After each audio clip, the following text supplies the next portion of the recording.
In the fall of 1995, a serial killer was on the loose. Blood underneath the bed. Crossing the country, he lured women with his charm and then struck. Each time, he vanished before police could catch him. The FBI and police detectives needed to stop him before another victim met this deadly stranger.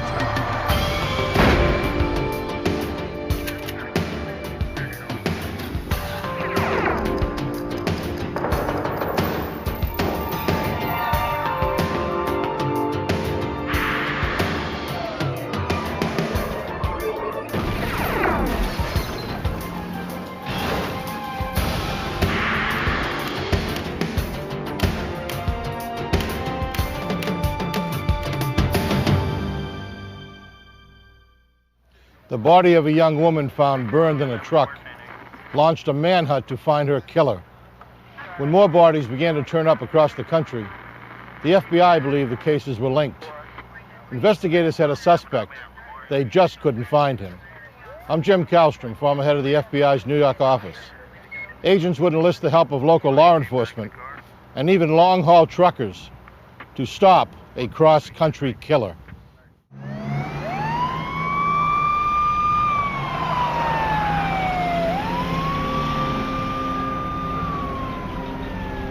In the early morning hours of September 29, 1995, the Los Angeles Fire Department responded to a vehicle fire at a hospital in Van Nuys.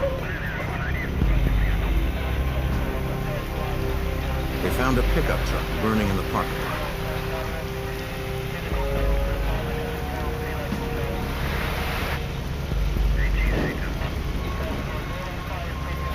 When the flames were extinguished, they found human remains.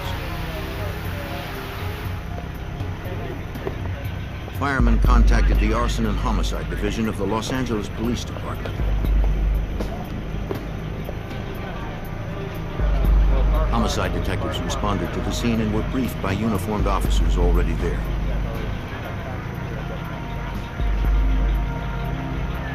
They questioned a witness, a nurse who had seen the fire start.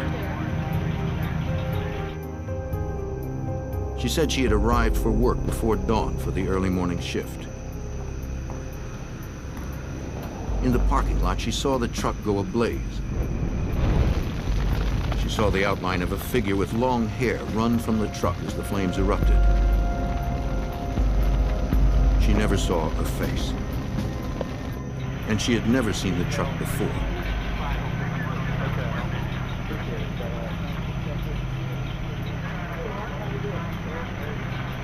Investigators inspected the vehicle.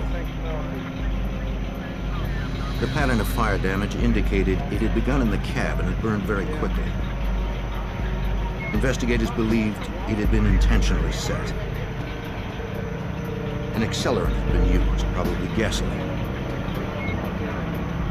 The body inside appeared to be a female, but it was burned beyond recognition. Some items survived the fire, including a backpack, a camera, and a roll of undeveloped film. Technicians recovered several documents that bore the name Sandra Gallagher.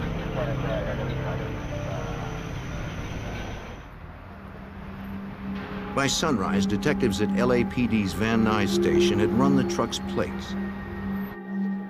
Okay, I'll call back. Through DMV records, Detective Mike Koblenz was able to confirm that Sandra Gallagher owned the truck. We'd done some work at the office and learned that she was in fact married to an individual, Steve, who lived in the Los Angeles area. We attempted to contact him and made arrangements to interview him at Van Nuys Station. Detectives suspected it was Sandra in the truck, but identification through dental records would take a few days. I have some things I'd like you to look at. See if you can tell me if they recognize. Since the body was too damaged to identify, detectives asked Stephen Gallagher to look through the recovered evidence. You recognize He said the backpack, camera, and other items were Sandra's.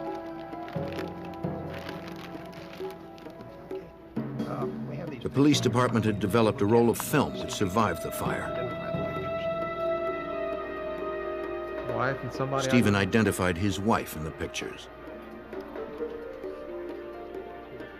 Most married homicide victims are killed by their husbands. We were having a few problems. Detectives asked Stephen about his relationship with Sandra. There's a lot of domestic violence, spousal abuse that goes on, so it's just a direction to go to initially. In our case, as it related to Sandra Gallagher, once again, we wanted to eliminate the husband as a suspect and determine a little bit more about our victim, Sandra. Stephen said he had seen his wife on September 28th, the day before the truck fire. Exciting's been happening. What about you? 60 hours. That day, the couple had met for lunch. My brother may be getting a promotion. He and Sandra were experiencing marital problems, and they had spent the last couple of nights apart. He should know, I would say, week after next. They had talked about reconciling. Who was that guy I saw at the bar with the other night? The big guy in the leather jacket? But things were still strained between them. It's none of your business, okay? Stephen told detectives he last saw Sandra around 2 p.m., though he heard from his wife later that evening. He split apart for a bit. Still trying to work through it. He said Sandra called him from a local bar called McRed's. I know. She was very excited and told him she had won $1,200 in the lottery. I was over my brother's. Since that call, Stephen hadn't heard from his wife and had no idea where she had gone. There were a few other people. Detectives had to corroborate his story. Once he mentioned the bar McRed's, that was our direction. We wanted to get in there, find out who was the bartender, who the owner was, who was there that particular evening, and who could identify some photos of Sandra that we'd gathered from the truck. LAPD detectives visited the bar.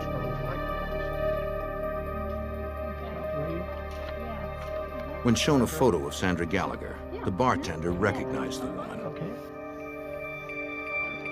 What can you tell me about her? She knew her by her nickname, She Sam. had a lottery ticket. Hey. Guess what? The bartender confirmed that Sandra had been in the bar on the night of the 28th. She had told everyone about her lottery win. Yeah. Some customers overheard the detectives' questions and said they had also been in McRed's that evening. Can you tell me about her when she was in here the other night? They also remembered Sandra and recalled one man who talked with her that night. These people in the bar had mentioned to us that they recognized the photographs, and they identified the photographs as a female by the name of Sam. This is the name that they knew her by, was Sam. And everybody had mentioned she was with a person by the name of Glenn. Yeah. They described Glenn as having long blonde hair and a beard. He'd been coming in regularly for the past few days. That night, he seemed interested in Sandra and talked to her for quite a while. Okay. Glenn was friendly and came across as a big spender, buying drinks for Sandra and the others.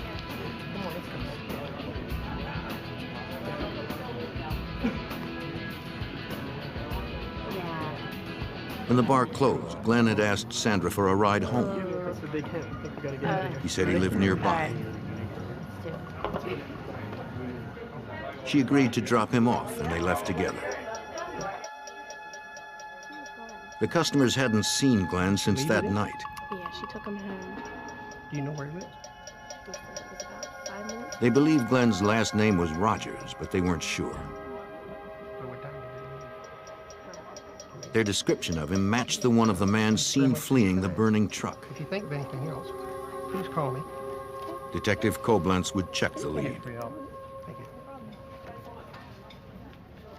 Through department sources, we were able to identify Glenn Rogers as a resident in the Van Nuys area. and were able to obtain photographs of Mr. Rogers.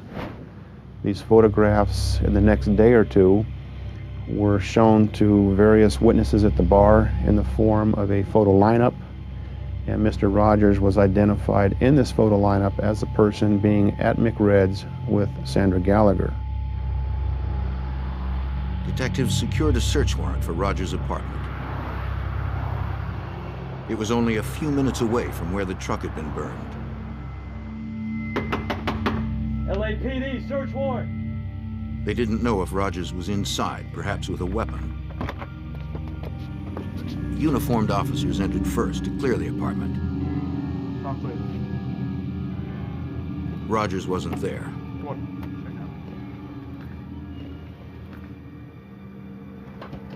It looked like Rogers had cleared out in a hurry.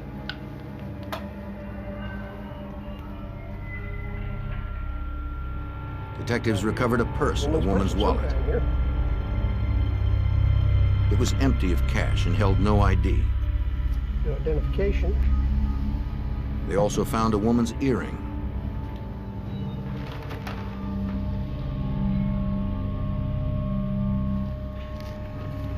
The earring became significant in that her husband, Steve Gallagher, identified that earring as one that he had purchased as a pair for his wife a couple months earlier.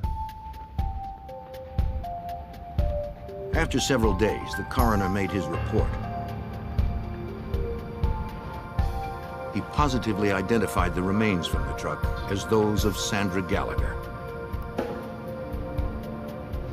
He determined that she had not burned to death. We learn in the nose area of our victim there wasn't any presence of evidence of fire, sooting, and so on. That gave us information that because she didn't breathe any of the fire, any of the soot, it gave us an indication that she had died prior to the fire itself. The mother of three had been killed by manual strangulation.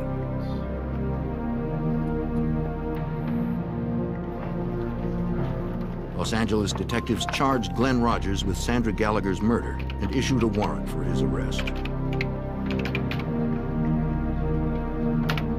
They entered Rogers' name and description into the NCIC, the National Crime Information Center, a database that links over 57,000 law enforcement agencies nationwide.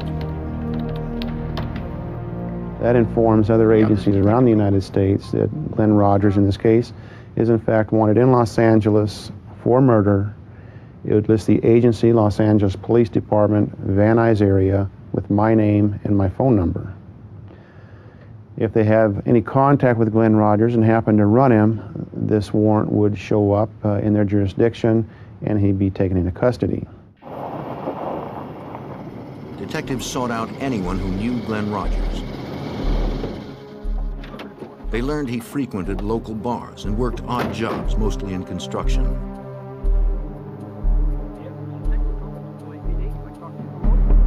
They visited several job sites, interviewing his friends and co-workers. Through witnesses and friends, we learned that Glenn did have a temper, and that when he drank, he did become enraged. There was domestic violence involved with former girlfriends. So we knew we were dealing with someone who could become violent, and generally violent when he drank, as it was in our case with Sandra Gallagher. One of his friends said he hadn't seen Rogers in a while, but promised to contact the police if he heard from him. Okay. A few days later, Rogers' friend called. He said Rogers had phoned him from a motel outside Jackson, Mississippi. Local police talked to the motel manager, who told them Rogers' room number.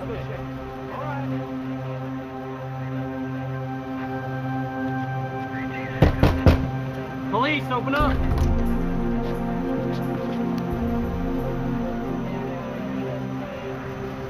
The room was empty.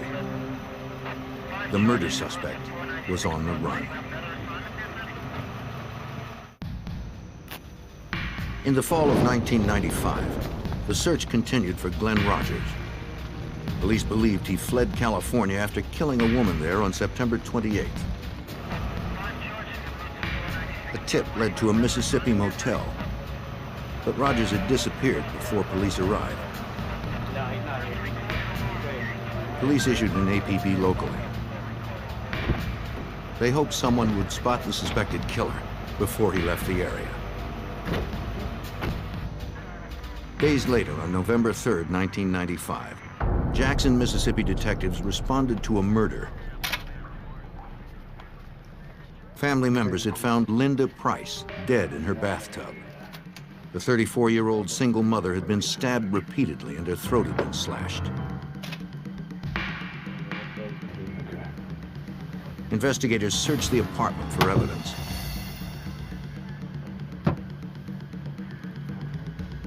Technicians photographed the scene and lifted numerous latent fingerprints. They found no murder weapon. No valuables seemed to be missing. There was no apparent forced entry, and the killer had locked the door when leaving. The details of the crime scene led Jackson homicide detectives to conclude Linda Price had been killed by someone she knew. In the morning, they interviewed her mother. Perhaps she knew the killer as well.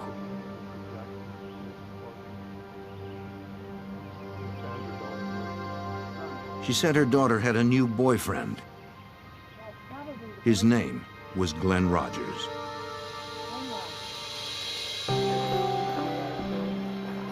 A month earlier, on October 3rd, Linda had met Rogers at the Mississippi State Fair where he had been working.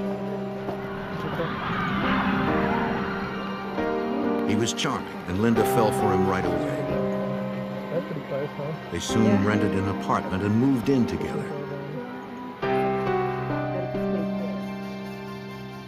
At first, Linda seemed happier than ever, but recently she wondered if she'd made a mistake.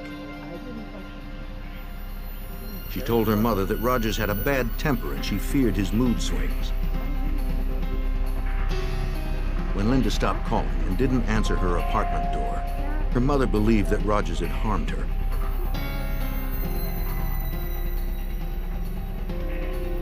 Again, Rogers was nowhere to be found. Jackson detectives believed he had left the area.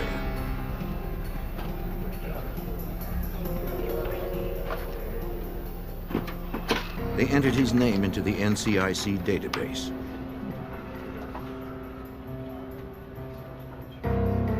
Learning Rogers was wanted for murder in California, they contacted Detective Mike Koblenz in Los Angeles. Jackson, Mississippi at that time contacted me, informed me of a murder they had, and they wanted more information on Glenn Rogers as he was a possible perpetrator in that case. The murders followed a pattern. The victims in California and Mississippi had both been charmed by Rogers. They had been isolated from others, then brutally killed just before Rogers fled the area. The investigators believed that Rogers was on a rampage that probably would not stop until he was found. In our minds, we knew that we had a major problem going on here. We felt if he wasn't apprehended, that there could very well be more victims. Jackson police asked the public to call if anyone saw Rogers in the area. Witnesses reported sightings, but Rogers stayed one step ahead of authorities. The detectives contacted the FBI field office in Jackson. Hey, got you those pictures from the crime scene. I think you're gonna find. They believed Rogers had left the state like he did after the California killing. Agents filed a federal warrant for unlawful flight to avoid prosecution. Perhaps federal resources could help stop the killer.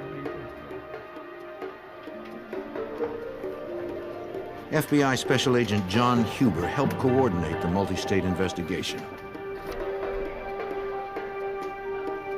This case was very high speed, very fast. The murder he committed in Jackson was on November 3rd, it was Linda Price. Subsequent to that, he committed another murder on November 6th.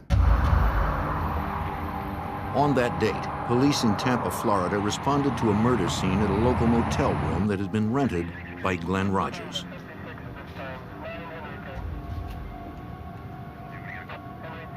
Like Linda Price, the young woman lay dead in the bathtub, stabbed in the back, chest, and wrist. There was no ID of the woman in the room, but investigators noted a tattoo of a cross on her shoulder. Her jeans and shoes were piled near the toilet. A bracelet was found in the sink.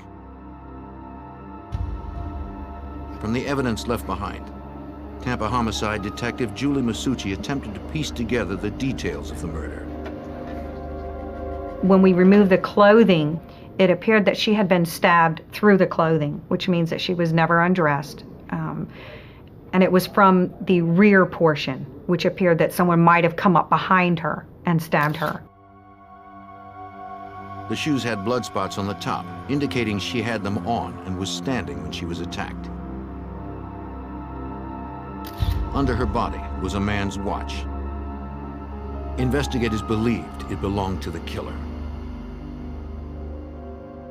It was significant that she was placed in a bathtub and that it appeared that someone tried to clean up any evidence that they left behind. We had found towels to indicate someone had wiped up blood off of a floor. It appeared that the bathtub water had been run to try and clean up any evidence that was left behind. The detective interviewed the housekeeper who discovered the body. That morning, she had been making her daily rounds just after checkout time.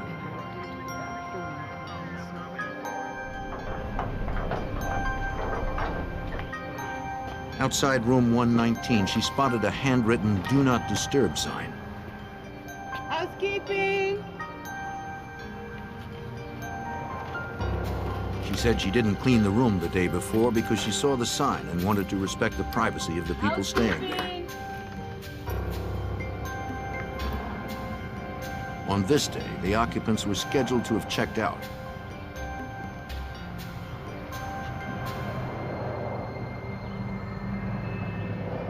When she entered the bathroom, she made the gruesome discovery.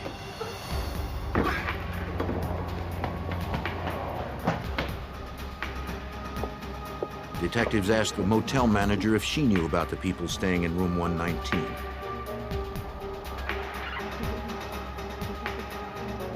She recalled the man who rented the room because he requested a "Do Not Disturb" sign the day before. They told him he didn't have one. So he paid for another night and told them at the registration that he did not want them cleaning his room. He wanted it to be left alone. Apparently he went back to the room and tore off a piece of a phone book and made his own "Do Not Disturb" sign, and he hung it on the door. The motel manager remembered the same man packing up a small white car that evening. He had paid for another night, so she didn't think he was leaving. She warned him about recent break-ins at the motel and told him not to leave anything in the car overnight. Thanks. Good, I'll go.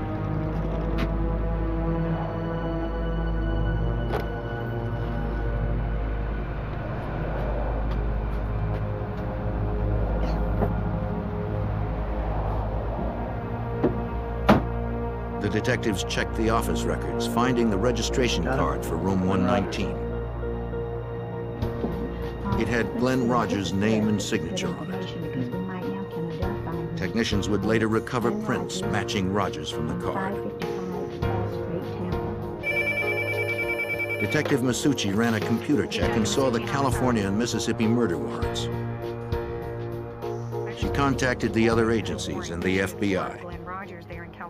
Then we started to realize very quickly into the investigation that there was a possibility that this man, Mr. Glenn Rogers, was a serial killer. The investigators knew who the killer was. but Tampa detectives still had not identified the female victim. She remained at the morgue as Jane Doe. If they could identify her, it might help them find the man who had killed her and at least 2 others. In the fall of 1995, after linking murders in California, Mississippi, and Florida to one man, the FBI and local detectives searched for accused serial killer Glenn Rogers. The latest victim had been found in a Tampa motel room. She was still unidentified.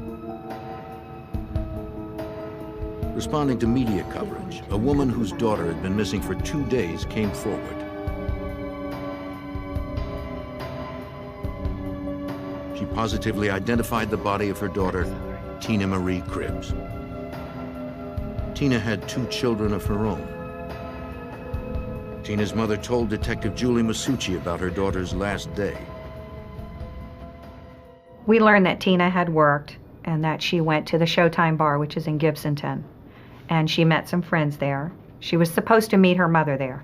Apparently it's like a family bar where a lot of people go and there's televisions in there and they just go and gather and talk. Detectives visited the Showtime bar. The bartender said she knew Tina and her mother. She confirmed that Tina had been in the bar on November 5th. The bartender also remembered that a man named Glenn was there the same night. How you nice ladies doing? He talked with Tina and the others. Let me do it for you, let the good times roll. You want bartender? He bought a round of drinks with a $100 bill. The bartender said the man was very friendly and won Tina over quickly. She started talking to a gentleman that was... Eventually, he asked Tina for a ride home. He said his motel room was close and promised Tina would be back in time to meet her mother. Everything's taken care of, right? All right, great, thanks. Tina finally agreed and told the others she'd be right back. When the mother came to the Showtime bar, she sat there and waited, and her daughter didn't show up. So she said she started beeping her to find out where she was. And she said that she had such a close-knit relationship with her daughter that she immediately knew something was wrong when she didn't answer her pages. Detective Masucci also learned that Tina owned a white Ford Festiva, the same kind of car the Tampa motel manager had seen Rogers packing with suitcases. She updated the NCIC report on Rogers, adding the Festiva and its license plate number to the fugitive's information.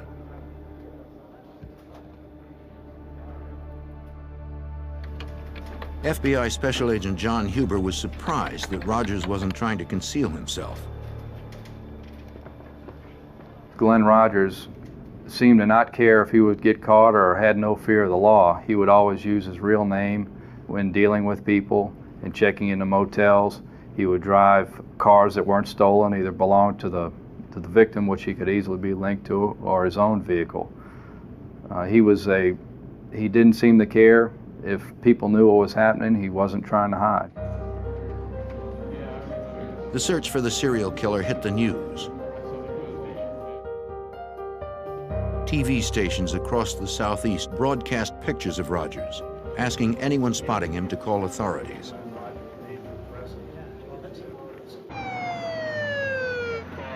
Hundreds of leads poured into the FBI. One promising tip came from a Jackson, Mississippi motel. 2 separate callers claimed to have seen Rogers there. Rogers had been in Jackson previously and was known to frequent small motels. We set up a perimeter around the hotel, and then we had an entry team go up to the door. Police, come to the door! Come to the door with your hands up! Come to the door! Hands where we can see them! Get your hands off! Agents were cautious until they could identify the man. Put that on the wall! Where is it? Hands on the wall.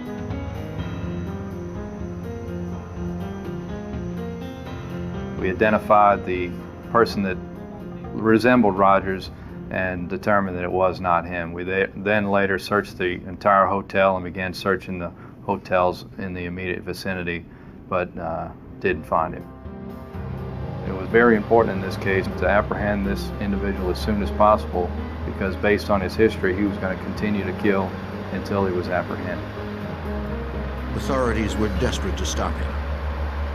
The serial killer was out there somewhere, and it was likely that he was searching for his next victim. In the fall of 1995, suspected serial killer Glenn Rogers had been last seen in Florida. The FBI believed he had murdered a woman there after killing women in California and Mississippi. The FBI soon learned that Louisiana had been his next stop. On November 10, 1995, Andy Sutton, a mother of 4, was found murdered in her Bossier City, Louisiana apartment. Bruises on her legs. Like 2 others, she had multiple stab wounds to her upper body and back. The Bossier City detective questioned the victim's roommate and former boyfriend. 9 o'clock. Was anyone present? Andy's roommate was a waitress and had worked late the night before Andy was killed. Went in together.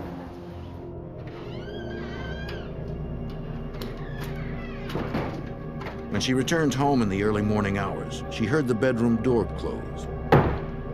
She assumed it was Andy and her new boyfriend, Glenn Rogers, in the apartment's 1-bedroom. Blankets had been left on the couch, and so she slept there.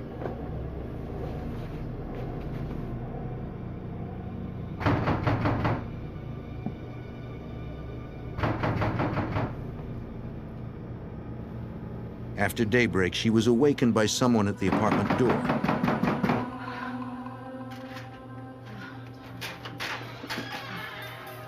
Would you tell Andy I'm here?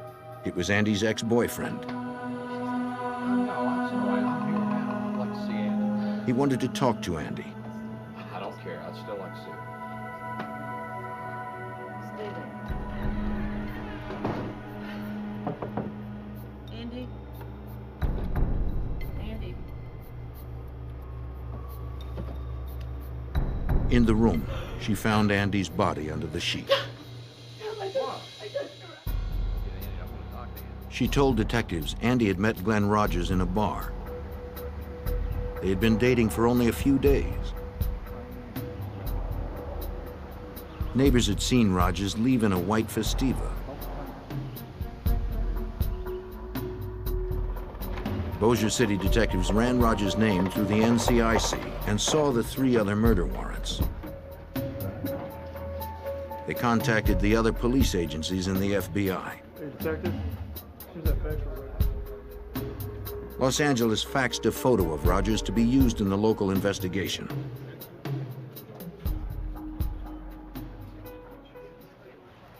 Louisiana television stations picked up the story. Viewers were asked to be on the lookout for Rogers, but they were warned not to approach the deadly fugitive.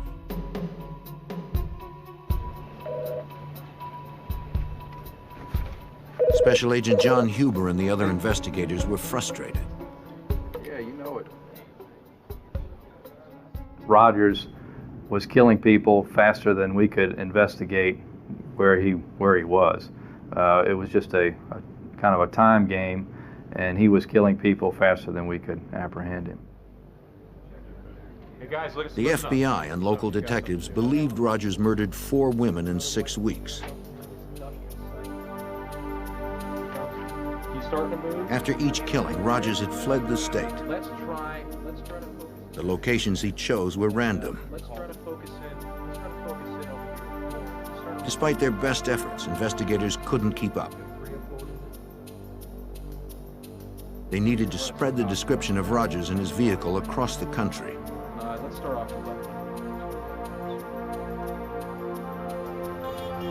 Agents sent requests to truckers over their CBs to be on the lookout for a white Ford Festiva.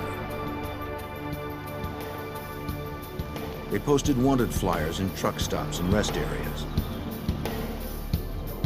We're not sure where he was going to be going next. That's why They held press below here is conferences a to get photograph Rogers' photo of out to the public. suspect and Gallagher passed some of this out. They wanted to warn Right now, potential what we do know victims is, and hoped someone would spot the data killer. that we have already. Through the media, agents released details of Rogers' MO for finding victims and the route he traveled.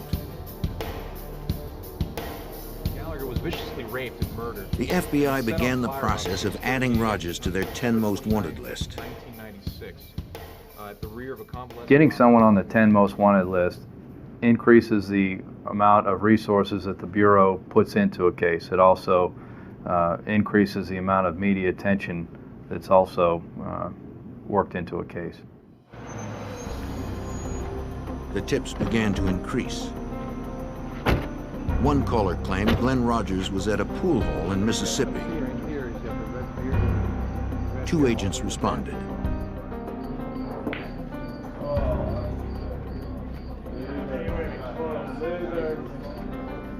One of the pitfalls of an intense media campaign are the many false sightings that well-intentioned citizens call in.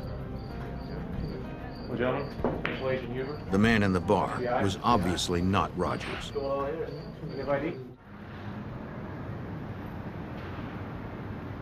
The investigators tried to predict Rogers' next move and focus their search. Special Agent Huber had worked plenty of fugitive cases. A lot of times in fugitive investigations, when people are in trouble, they'll go to areas that they're familiar with, or associates or friends. In this particular case, Rogers' family and friends were mostly located in the Kentucky area, and that's where a lot of our resources were focused. Authorities in Kentucky received priority teletypes about the fugitive. Kentucky State Police Detective Bob Stevens was already familiar with the name Glenn Rogers. In fact, he'd been looking for him for almost 2 years. Rogers was wanted for questioning in the disappearance and possible murder of his housemate, 71-year-old Mark Peters.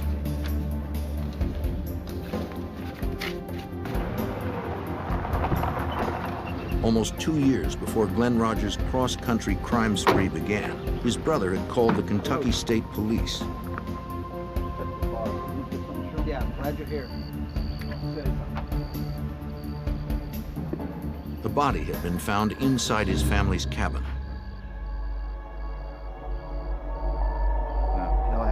Police believed it was Mark Peters. Peters had last been seen with Rogers. The cord tied around the corpse's hands and feet matched one found in the home the men shared. Authorities could not determine the cause of death, and they couldn't find Rogers. 1029 on it, please. The case is still ongoing and still pending. We had one suspect, which was Glenn Rogers. We weren't able to track Rogers real well due to the fact that he traveled by Greyhound bus, by tractor trailer, cars. It was hard for us to track him. So we had a hard time trying to know where his next step was. Still, the investigative focus in Kentucky paid off.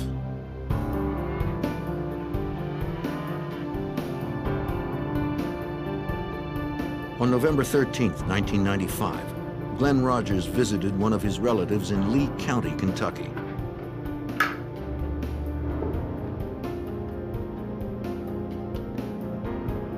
When he left, she called the Kentucky State Police. Hi, I think you're looking for my nephew. Glenn Rogers. She said he was driving a small white car heading west toward Interstate 75. When Detective Stevens heard that Rogers was sighted nearby, he set up on the road he believed Rogers would take to I-75.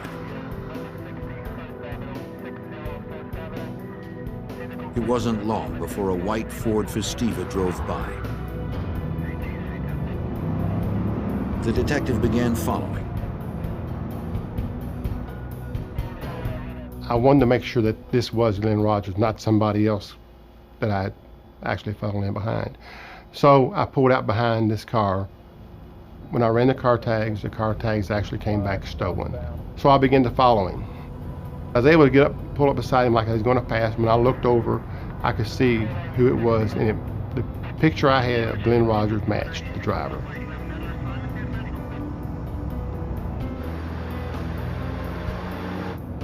The detective requested backup. A local police officer was parked nearby. He joined the slow pursuit. They followed Rogers for a distance. I think he was kind of watching me, and I was watching him. And I think by then he must have pretty much figured out that he had a police officer behind him. So we pulled up to a stoplight, and he ran the stoplight and pretty much ran some people off the road as he was going through the stoplight. I fell in behind him at that time and activated my emergency equipment.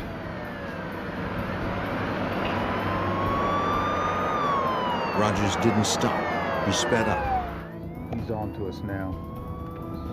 Stand by. Several miles ahead, police set up a roadblock and tried to clear the road of traffic. Go, go! They hoped this would be the last stop for the elusive killer.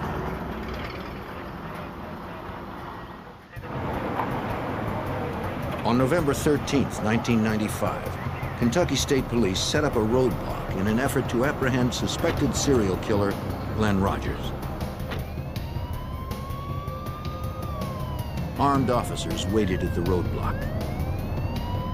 Shoot his tires! Shoot his tires! They fired at his tires, but they didn't stop the killer.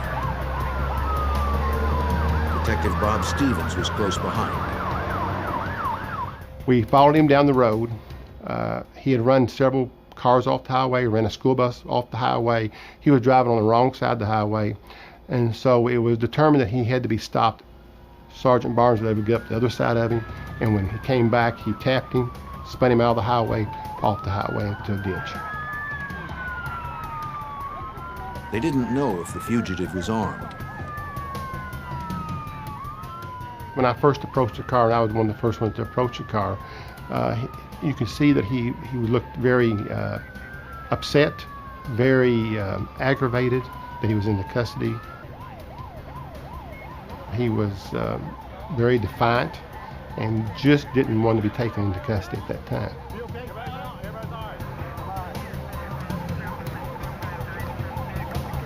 After a 2-month killing spree that spanned the country and left 4 women dead, Glenn Rogers was finally in custody.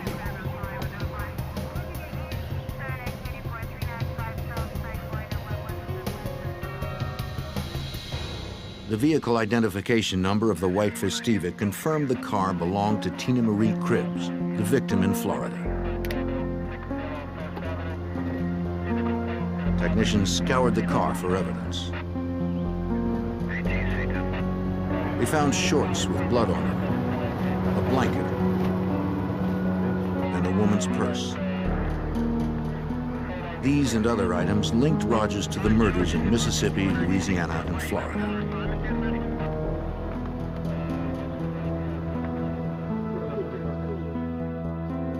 Tell me a little bit about what you guys have. The FBI served as the clearinghouse for the evidence. FBI agents and detectives from 5 states met in Kentucky to outline the case.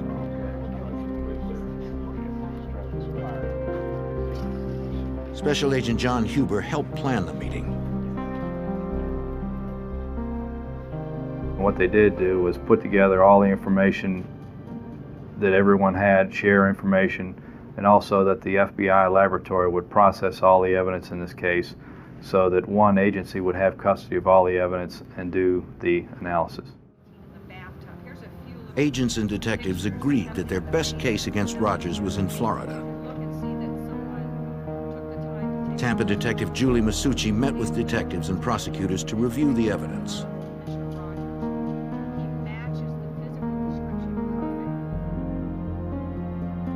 They believe the watch found in the tub with the victim belonged to Rogers. A photograph of Rogers with Mississippi victim Linda Price revealed he wore that type of watch.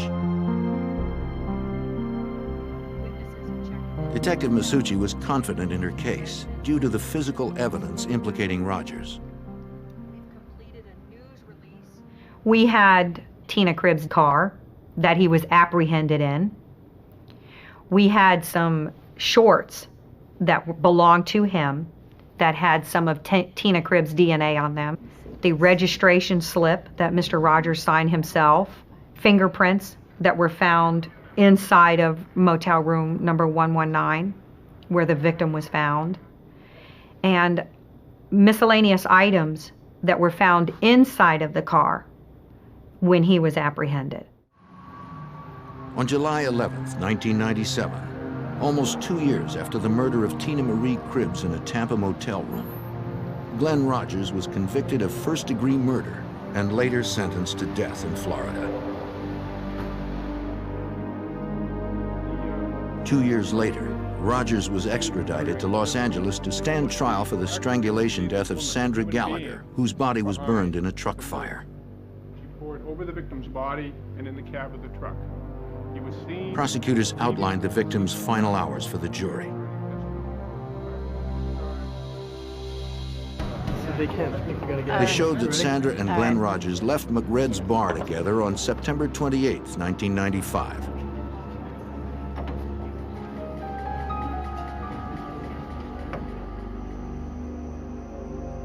At some point, there was a struggle, perhaps as Rogers made an unwanted sexual advance.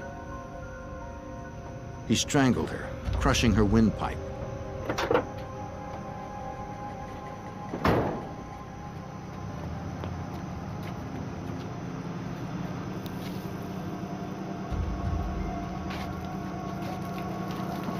Attempting to destroy evidence, Rogers doused Sandra's body in the truck with gasoline and set it ablaze. Then he ran.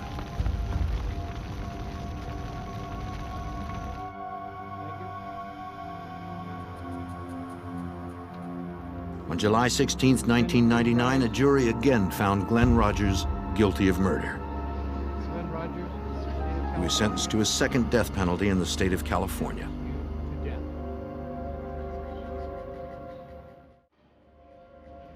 Los Angeles detective Mike Koblenz was impressed by the nationwide partnership of everyone involved in the hunt for Rogers.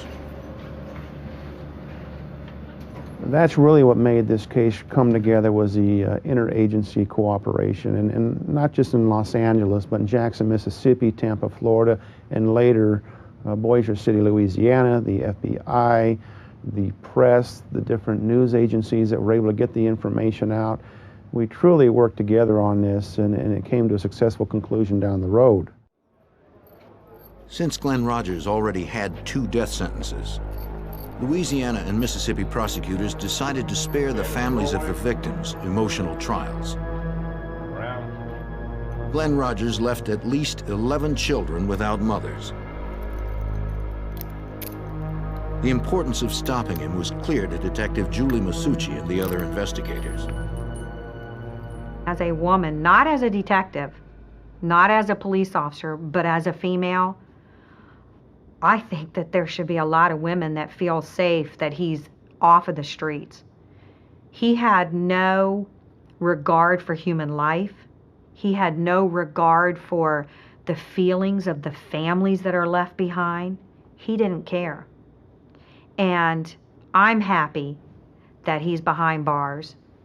And I'm happy that he'll never step foot outside of a prison system that he could put other females at risk.